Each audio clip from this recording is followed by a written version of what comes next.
Eh bien, voici le fameux et légendaire Mont Sainte-Hélène, finalement, face à moi. Je suis en train de réaliser un rêve d'enfance, même si je suis pas encore assez proche comme je voudrais. Mais bon, la journée, le soleil se couche bientôt, donc force d'admettre que ce ne sera pas aujourd'hui que je vais entreprendre l'ascension en hiking. Probablement demain. Donc, ben bon, j'ai quand même trouvé un chemin intéressant. Ben, il n'y a pratiquement personne. Quand on dit avoir la sainte paix, ben c'est le cas. Et on travaille comme des dingues dans nos vies rangées, remplies de responsabilités, de dettes, de stress, de pollution, de bruit, de fureur. Un gros délire, on s'en rend même pas compte tellement que on a le nez collé dans notre quotidien. Puis c'est ça, des fois de s'éloigner du bouillon puis de prendre du recul. Ça nous permet de mesurer un peu, faire un reality check, de mesurer le temps qui est passé, puis qu'est-ce que tu veux faire du reste devant toi pour savoir combien il t'en reste, parce qu'on ne sait pas, mais on sait que quand notre temps est compté, on a juste une vie à vivre, puis il faut aller au bout de ses rêves.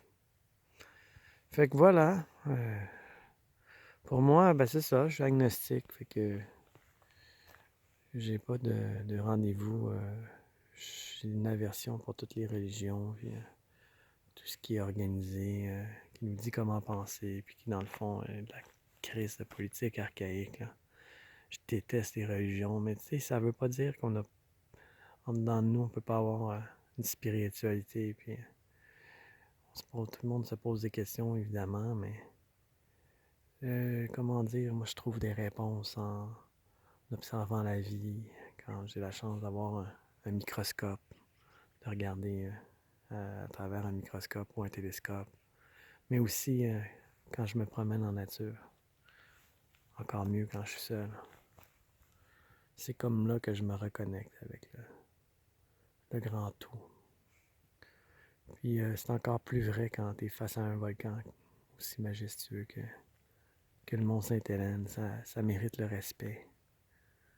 C'est une belle métaphore, je trouve, de l'humanité. C'est comme si on vivait sur le sommet d'un volcan endormi, puis que notre temps était compté. Dans la période qu'on avait à vivre, on essaie d'en profiter au maximum avant que le volcan se réveille.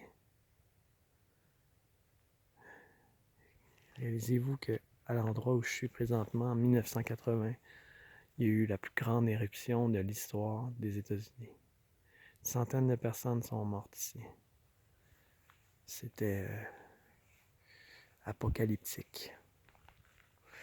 Évidemment, on fait face au versant sud, je crois, sud-est. Donc, c'est le côté qui n'a pas été abîmé par le glissement de terrain. Mais je crois que c'est par ici que le Lazare a coulé. J'ai pas encore assisté aux représentations scientifiques là, qui est de l'autre côté du versant. Là. Toutes les activités touristiques sont davantage de l'autre côté. Fait que j'en suis pas sûr, mais ça ressemble à ça, hein, de ce que je comprends, de ce que je vois devant moi. Donc voilà. C'est un. Ça faisait longtemps que je voulais venir ici. J'y suis, mais je suis pas encore assez proche du cratère. Donc, stay tuned, gang.